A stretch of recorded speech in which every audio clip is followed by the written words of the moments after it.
Hello and welcome to the very first podcast episode of A Mouthful of Tungsten. I'm James Taylor. And I'm Scott, yeah. And we're here to talk about darts. Lots of darts. Darts and more darts. We are darts fans who throw darts. My darting name is The Jet, James the Jet. And mine is Scott the Shot. Very original names, I'm sure you'll agree. Well, we're going to talk about, first of all, what just happened at the World Championship of Darts. A lot just happened at the World Championship of Darts, mate. There was so much to talk about. Of course, Luke Littler reaching his third final in a row. He's only lost one game as well on that World in 3 years. At the Ali Pali stage, he has lost literally just one game, and that was the first final against Luke Humphreys, of course. It was, yeah. And since then, he's not lost. But what I don't get is the crowd turning against him. I think it's all just jealousy, really. I think the thing is, I think they don't understand mainly is you get at him, he gets better. You try and slow him down, he gets better. I think he uses the hatred as fuel. Yeah. To fire him on to winning championships. Apart from the World Cup, of course, that put him off quite a bit in Germany. I think he learned from that though quite a lot, though, didn't he? Like, obviously you saw it bothered him quite a lot, and saying he weren't going to play there and all sorts of stuff. But it seemed to, like, since he's left his management a little bit, he seems to have pushed on a bit, then he not a lot seems to bother him half as much. And no, he's certainly grown, and to be fair, with signing a £20 million deal for the next 10 years with Target, he's going to be around for at least the next 10 years. Yeah. And I think if he's near Taylor's record at that point, he'll keep going. I think he will be, though. If he's only on 6 or 7 World Championships, I think he'll knock it on the head. But if he's on 10, 11, 12 World Championships at that point, which he could well be, it's very, very easy to see him win every year, or be in the final every year at least, for the foreseeable future. I think the thing that makes me think he's going to keep doing so well at the Worlds is, like we said, he's only ever lost one game that's gone past 10 legs. Well, they're all playing for second place now, aren't they? Yeah. When it comes to Luke Littler, they're all playing for second place. But let's stop talking about Luke for a moment, because it's obvious from our time we love Luke Littler. He's reinvigorated the sport of darts. He's brought interest from the youngsters, which just frankly wasn't there 2-3 years ago. So yeah, that's the last word on the nuke for now. Of course, the real story of the World Championship 2026 was Justin Hood. Oh, 100%. Justin Hood, the most entertaining darts player we've seen for quite a few years. Personality. 100%, yeah. The game against Noppert. Well, fantastic. And the game against Rock, let's not forget the game against Rock, where he hit 11 doubles. Never been done before. Never been done. And I don't think we'll ever see that happen again. Well, everything he had, he weren't just the same double every time either. It was every double he went for, all around the board. He smashed first dart, or he didn't miss one, did he? It was ridiculous. Never been seen. It was a look on Josh Rock's face. He's like, what the fuck am I supposed to do about this? I can't play against it. He was unplayable in that game. Justin Hood. He was throwing the dart in with him, weren't he, at times as well? Behind him, you could see he was like this. He's going to fucking hit this straight away every single time. Every time he stepped up. Well, hopefully we are going to see a lot more of Justin Robin Hood in the next year. Who do you think is a player to watch in 2026 going forward? I'd say the new lad who just won the WDF World Championship, Jimmy Van Schie. He was 3-0 down in the final of the WDF to Mitchell Lowry. He missed the dart at the double 18 for the 9 darter, and then he come back and won 6 sets on the bounce and beat him 6-3, and then just gone on to get his tour card from Q School as well. Of course, he just earned his tour card this week. Congratulations to the lad, well done. My player to watch is a little bit obvious, but he also won his tour card this week, was Charlie Manby, who played exceptionally well at the World Championship. Still went back to work on the bricklay, and then halfway through the tournament he was still working. You've got to respect a lad who's got that kind of work ethic. When he was, he knew he's got a big payday coming down the line, and he's still went and put his graft and his shift in. And the game, of course, against Cameron Menzies, where I love Cameron Menzies. He's win, lose or draw. He's emotional. He's entertaining. He's very entertaining. He's more entertaining when he loses. Yeah, for me, yeah. Well, we both said this, didn't we, when we were watching it? When he loses, you seem to get more of an interesting game, don't you? But you do. I do want him to do well, though. I'm sorry for his losses, and we wish him nothing but the best going forward. He's one of our favourites for the next year as well. We think good times are coming for Cameron Menzies. 100%. Yeah. Right, at this point it's time for a short break, and we're going to come back. I think you've got Gary Anderson coming in for an interview. Yeah, he's going to come in and tell us a story. Gary Anderson story. Okay, that should be interesting. Right, we'll be back. Hello and welcome back to Mouthful of Tungsten, and with me now I have a special guest and world darting legend, Gary Anderson. How you doing there, Scott? I'm not too bad, thank you, Gary. How are you today? I'm doing very well, thank you very much. I had a good Christmas and the world's went really well. Yeah, I did just, and you got back to number 6 in the world. Yeah, they wanted me to go back in the Premier League, and I can't be arsed with all the travel, That's totally fair enough, mate. I don't think I'd be able to do that either. Just a lot of travelling when you've already done what you've done. Why would you need to? I don't need the money, I've got a fucking B&B, and I've got a pig farm down in Somerset, so I don't need any of that. Wonderful, mate. I wish I had a pig farm down in Somerset. Sandy for getting rid of your enemy. I mean, great pigs. So anyway, Gary, why are you here today? I've heard you're here to tell us a story. Well, yeah, I've been branching out into the children's literacy world. Yeah. I've been writing a crime story about a darts player called Hoppy McHop. He's one of the top darts players in Scotland, and he's taken to solving mysteries. Okay, I'm definitely interested in hearing more. I'm sure the people listening would be as well. Would you care to elaborate on this? Well, it's a work in progress, so it's called Hoppy McHop and the Case of the Missing Treble 20. Oh, okay, sounds interesting. Would you like to hear that? I would indeed, yeah. In the misty town of Dungristle, where the pubs all lean slightly to the left and the bagpipes tune themselves out of pity, there lived a legend, Hoppy McHop, the one-legged Scottish darts champion, crime fighter and occasional motivational speaker on the importance of balance. Hoppy's prosthetic leg was carved from the handle of an old dartboard stand, and which gave it a faint aroma of stale ale and victory. His loyal partner was an orangutan named Skinny Knees, who wore a bowler hat and communicated exclusively through interpretive dance and the occasional scream. One dreck Thursday morning, the pair enjoying their usual breakfast, fried tatties and detective magazines, when the phone rang. Hoppy answered with his famous greetings. "You've reached McHop Investigations. We aim true and throw harder." On the other end, Mrs. McCrindle from the Speckled Haggis pub was in hysterics. "It's gone, Hoppy! The treble 20's gone!" Now, in most places, losing a small piece of a dartboard would not qualify as a crisis, but in Dungristle, the treble 20 of destiny was sacred. Legend said whoever ate it on New Year's Eve would get 3 pints for life and one small wish, which was usually wasted on more free pints. Hoppy slammed his tankard down. "Skinny Knees, grab your magnifying monocle, we're off." Within minutes they were at the pub. The crime scene was a chaos. Overturned bar stools, chalk outlines of pint glasses, and the faint smell of suspicious gravy. Skinny Knees sniffed the dartboard, then dramatically flopped to the floor, pointing at a trail of footprints, size 10, slightly pigeon-toed and glittery. "Ah," Hoppy muttered, stroking his chin. "I ken that sparkle anywhere. That's Disco Davy, the retired darts rival turned nightclub hypnotist." The trail led them to Club Thistle, where Disco Davy was attempting to mesmerise a crowd of sheep into doing the Macarena. Hoppy stormed in, one leg clicking heroically on the tiles. "Davy, return the treble 20 afore I throw something sharp and poetic at ye." Davy spun dramatically, sequins ablaze. "You'll never catch me, McHop. I've moved on from darts to mind control and affordable disco lighting."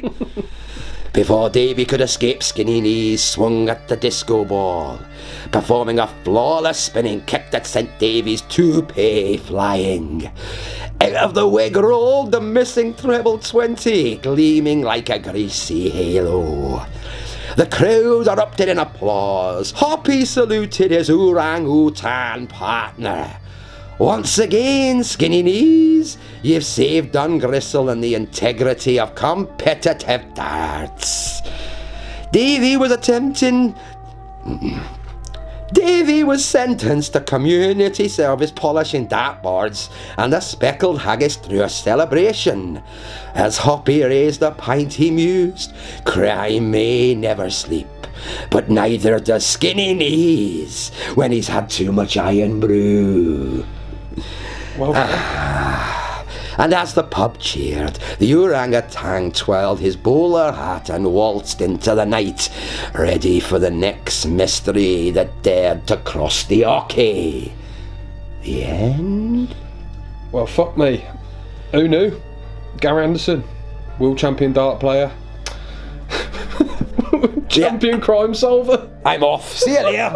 Ta-da! It's just happened. And we're back with talk of upcoming darts. The next dart tournament we have is the Bahrain Darts Masters. And we have been looking forward to that. We really, really have. I really cannot wait to see Alexis Toilo. Oh my god. I can't. I'm joking. I can't even begin to fucking imagine how painful it's going to be to watch that cunt. Anyway, we'll go through the players. PDC representatives, we've got Luke Littler, Luke Humphries, Gian Van Veen, Michael Van Gerwen. We've got Stephen Bunting, Danny Noppert, Gerwin Price and Nathan Aspinall. Nathan Aspinall, how's he snuck in there?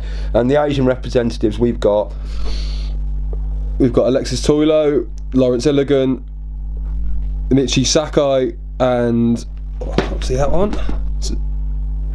What does it say? Asamoto.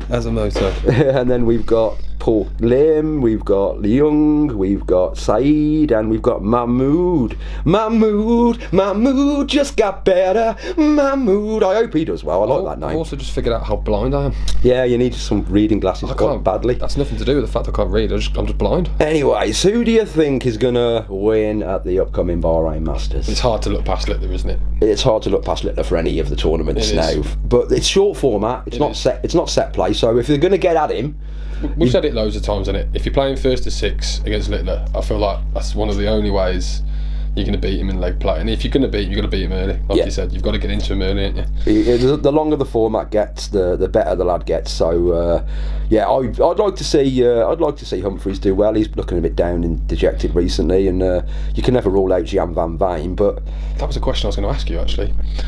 After Humphries said he was going to win the Worlds after losing to Littler, he did make that bold claim. He did, and he got beat so convincingly by Gian Van Veen. How do you think that's going to affect him in the coming months? Well, you do see players fall. I mean, look at Michael Smith. He's completely dropped off. I mean, that was partially due to injury, of course, but I don't know. I think Luke Humphries is quite strong mentally.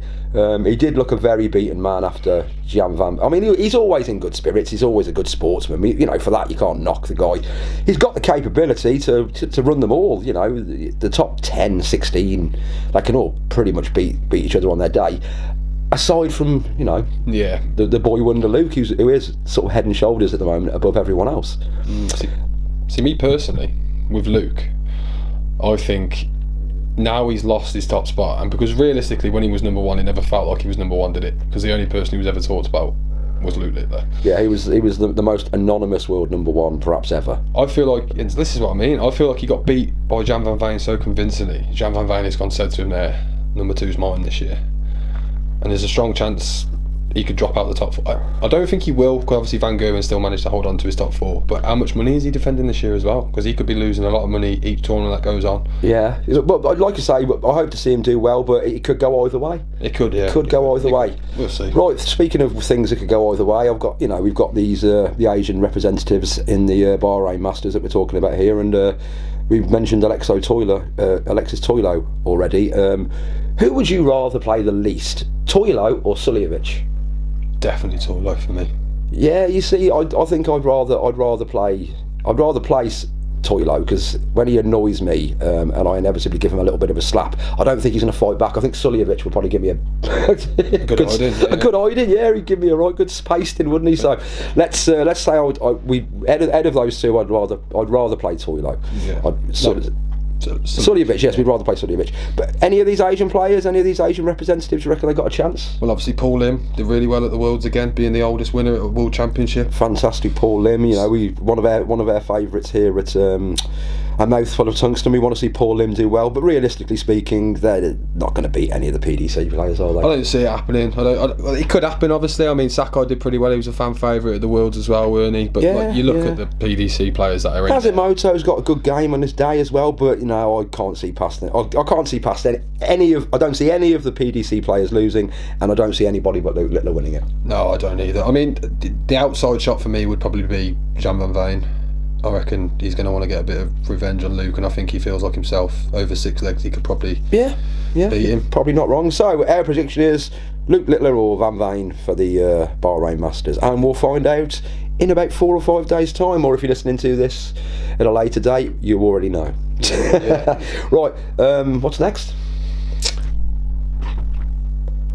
Nathan Aspinall interview about being pissed off about not getting in the Premier League. Is that? So we got Nathan Aspinall coming in here. Nathan Aspinall's coming in here apparently. Okay, so we've had Gary Anderson with his Scottish title, and how have we managed to get an interview with Nathan Aspinall? He's really pissed off, mate. He's ready to talk to anyone and get any story he can out there about. Right. Okay. We'll be back very shortly with a pissed off Nathan Aspinall.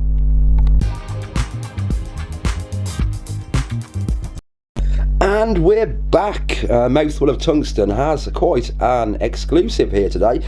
I'm here with darting superstar Nathan Aspinall. Hello, Nathan. Hello, mate. How you doing? I'm all right. Yeah. So you're obviously not happy about being excluded from the Premier League lineup. Have you got anything to say on that? I'm fucking fuming.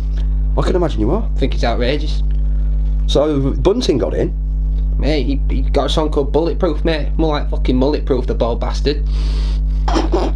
Fucking useless, mate. Do you know how much I've been drinking since the fucking World Championship finished? Couldn't get home. Got stuck. You do like a beer, don't you? Well, like fucking plenty of beers, mate. But this has made me drink loads more. Are you going to be okay? No, I'm not. I'm going to think of a number from 1 to 10. Yeah. What number am I thinking of? 15. That's how pissed off you are, isn't it? I'm fucking more pissed off. You're than more 15. pissed off than 15. I'm dialing it down. I've been drinking dark fruits all week with Luke. You're on the dark fruits. So speaking of Luke, how's your dart shop going with Luke? Is it making a profit? Fucking terrible. I ain't been since. Have you not been? Don't fucking care. He won the World Championship again. He can fucking run it himself, the prick. Wow, you really are angry today, aren't you, Nathan? I'm not even angry, mate. I'm just fucking disappointed. You really? Well, it sounds to me as if you could probably do with laying off the beer. Maybe my local Stock pub, mate. The amount of money I've given that cunt this week. Have you been for a drink with Bunting? No, fuck him. Don't want to speak to him ever again either. He's on Target. I'm exclusively telling Target to fuck him off to Unicorn. I don't think I don't know. Unicorn might want him. So Nathan, what is your outlook for the next 12 months? To fucking completely get rid of wankitis. I've got rid of dartitis, and ever since this has happened, I've just got wankitis. Does that involve lots of masturbating? Too much. It's red. Like my fucking shirt, mate, but redder. Well, I suggest getting to the doctors, and they might be able to help you with an ointment for that. But I think I'm going to let you go. Where are you off now? Pub. Right. Okay, Nathan. Nice to see you, mate. Thank you. See you soon. Take care. Fuck off, mate. So they've announced the Premier League for 2026, Scott. They have, yeah. What do you think of the lineup? I don't agree with Bunting. I don't understand how Bunting's got in there. I know he won a few things in the last 12 months, but for me it should have been Aspinall over Bunting. I'd have said Aspinall, to be fair, because he's done really well in the Euro Tour, hasn't he, as well? I think Nathan Aspinall agrees with you. Nathan Aspinall's gone pub, apparently. Yeah, has he gone to the pub? Okay, so we've got Rock, we've got Price, we've got obviously the two Lukes, we've got Van Veen, MVG, and Johnny Clayton back in the Premier League. It's good to see Johnny Clayton back. He's a former winner, so you know he could do well potentially. James Wade. There's an argument for James Wade, but I think that was mainly James Wade putting that argument forward. Yeah, Noppert, I reckon. Noppert was four major semi-finals this year. He was unlucky to lose out. Noppert was this year, definitely. Noppert for Bunting, maybe even, but that would have put three Dutchman in there, so maybe that's why they didn't do that. They've got 2 Welshmen, 2 Englishmen, an Irishman. Yeah. So Might have something to do with it, to be fair, because there was 3 Englishmen. 3, yeah. Yeah, it's 3 Englishmen, but I suppose it's based in England. Anyway, we digress. Who's going to win the Premier League this year, Scott? I'd like to say Littler again, obviously, but with the format and the way it goes, and it's not very well thought out, is it? Like we've discussed this many times when we've been throwing our arrows. The Premier League, it should be a league. If you finish at the top of the league, you win the fucking league.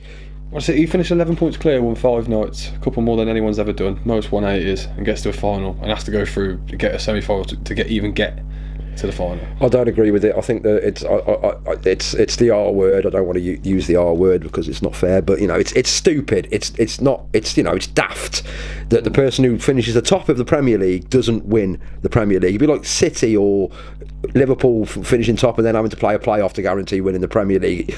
That wouldn't fly in football. I don't understand why it does in darts. Well, that's what I mean. Maybe like a playoff to see who actually comes second. Yeah, second, third, fourth. Have playoffs for them guys. Yeah, literally like the playoffs they do, innit? Because how often do you see it in, like what you say? I know different in football, but playoffs in football where the team who comes third wins it over. Yeah, but where we're going from with that. But I don't know.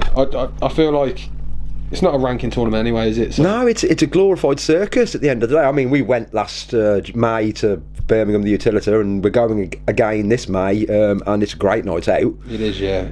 It really is. Like if you've never been to a Premier League night, go to a Premier League night. It's just fantastic entertainment. The amount of money that's generated at these things is insane. It's insane, but it really is a fantastic night out. Just don't do what I did and forget who you are, overindulge and probably lose 2 hours of the evening, which I did. 2? I'm being generous there. But yeah, it's a really good night out.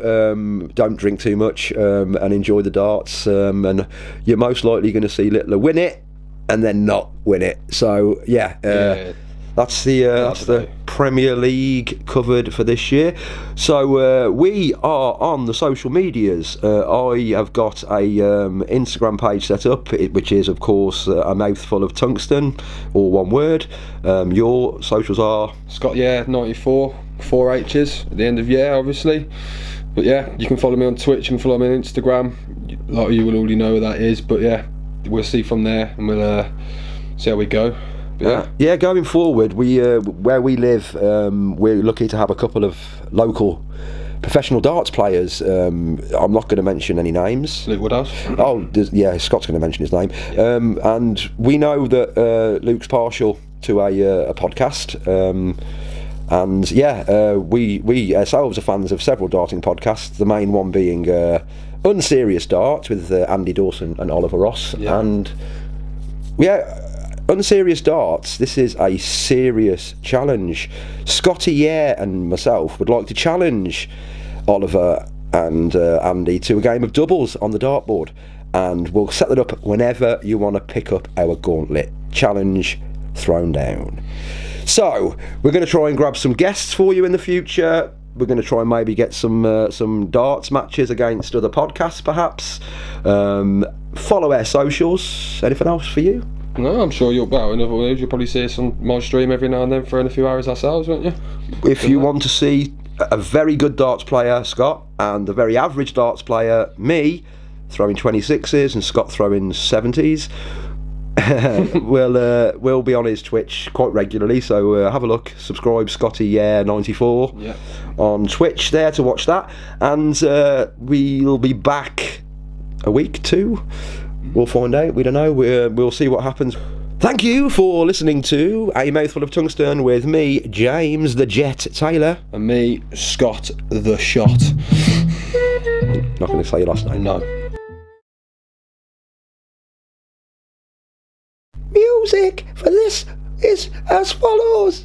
White Shaft by George Allen. Highland Castle by Darren Curtis. Quirky by readafs.com. And for any of you that are still listening, and for my ginger mate especially, Uncle Dave definitely says you're produced from a test tube. Thank you.